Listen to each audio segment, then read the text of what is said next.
Hello everyone, welcome to another edition of the Farmer's Farm. Alright, basically we have a lot of homeowners, right?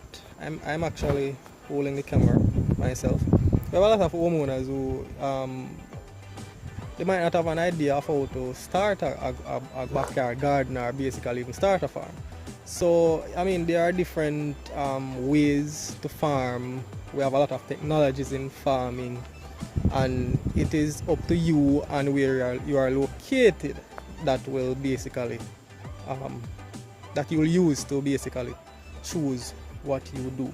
I mean, some people might have to do container gardening where they plant in containers or plant boxes and so on. Some people might have to do greenhouse, and it doesn't have to be a large greenhouse, it can be a small one, right? So today I'm going to share a little project that I'm doing. It's basically what I would say a trial and error project. I mean, I am just like the average backyard farmer or someone who is willing to try new things to see how best I can grow my own produce. So basically I'm working on a project where I'm building a small greenhouse basically. A lot of modifications or a lot of modifications, you know, I've done different from how what I would say a standard greenhouse looks, right? Because not you can't just take a greenhouse from one geographical location and just think that it might work in your location. You have to kind of do do your background research and see in terms of temperature and all those kind of things. So I'm going to share my little project that I'm working on, right? So I've basically reached a far way. I started this about 3 weeks ago, where I did the structural work, because currently there is no greenhouse plastic selling on island, so I had to order this. I basically get this off Amazon, right?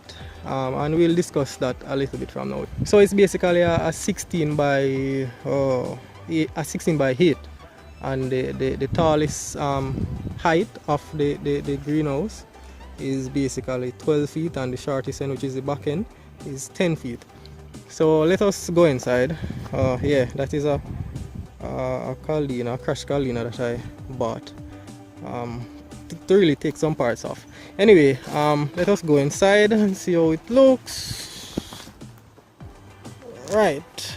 So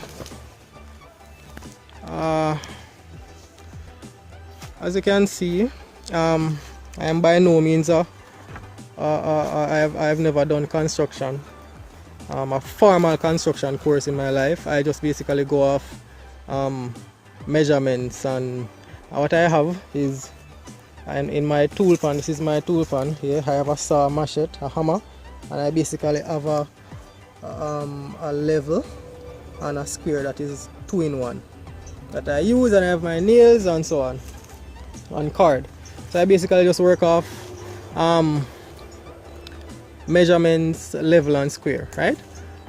So as you can see, I had to build the structure on a 4x4 foundation because I could not dig into the ground. It was very rocky and so on, so I just made a foundation, right? And I have the braces and so on. Goes up. There's the roof.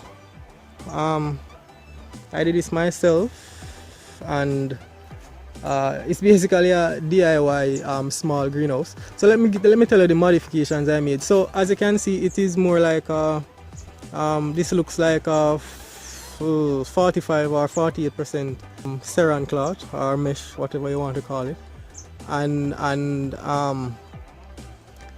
there is no vent, right? I wanted, this is the front of the greenhouse that I'm showing you right now. I wanted to put a vent there, right? Maybe right at the front, maybe like a 1 feet vent, 1 feet in height. The vent would go would go horizontally across, and it would be 1 feet where the hot air could go through. But I'm thinking that because I'm using such a porous mesh, the holes in it is very it allows a lot of a good airflow, then put it that way. So I didn't bother to put the vent in it. However, I know that it needs a vent, but let us see how this goes, right? And normally you are going to, this is basically a small greenhouse that you could put in a backyard, and as I said before, it's basically trial and error for me. Even though I know certain things about greenhouse, I am still willing to really see how this 48% mesh will how it will go in terms of not having a vent and in terms of airflow, right? So let us go to the plastic. The plastic there, as you can see, it took me about 2 hours. It took me about 2 hours to really pull this plastic, and I really tried to pull it, leaving no crinks and no bellies. Then for no floppy air to allow any water to settle. So it's very stiff at the moment.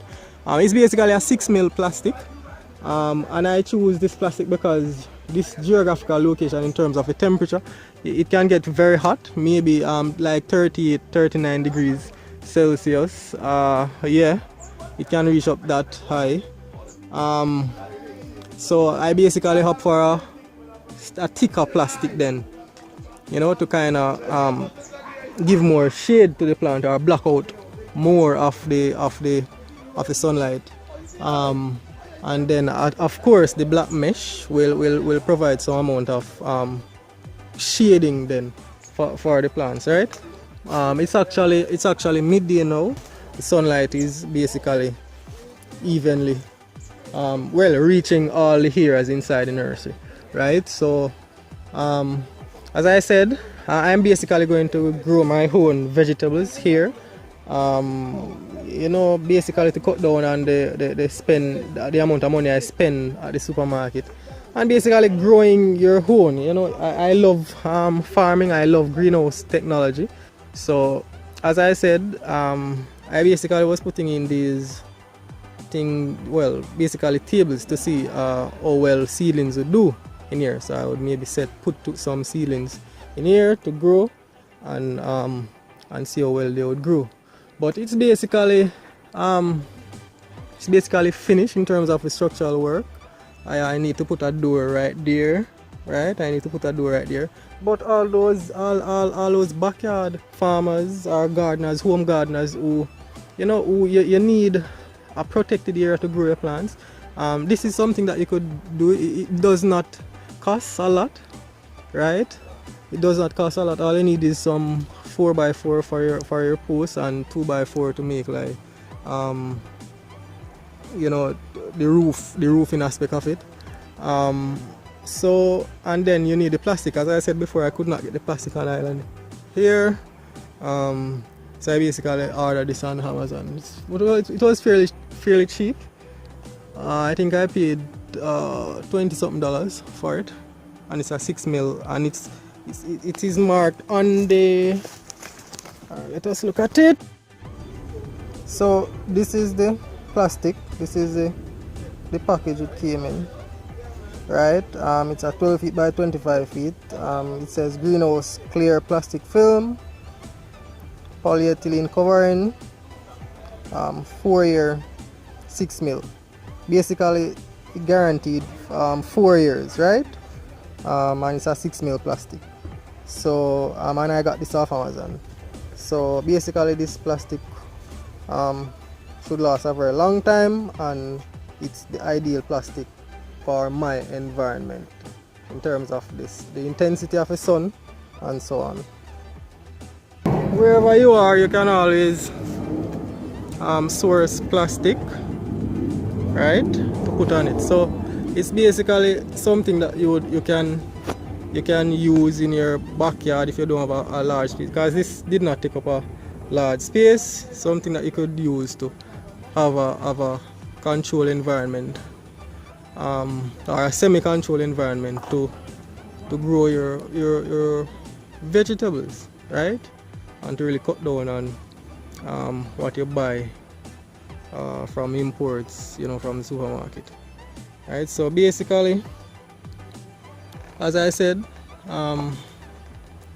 did not cost a lot, so I'll give an update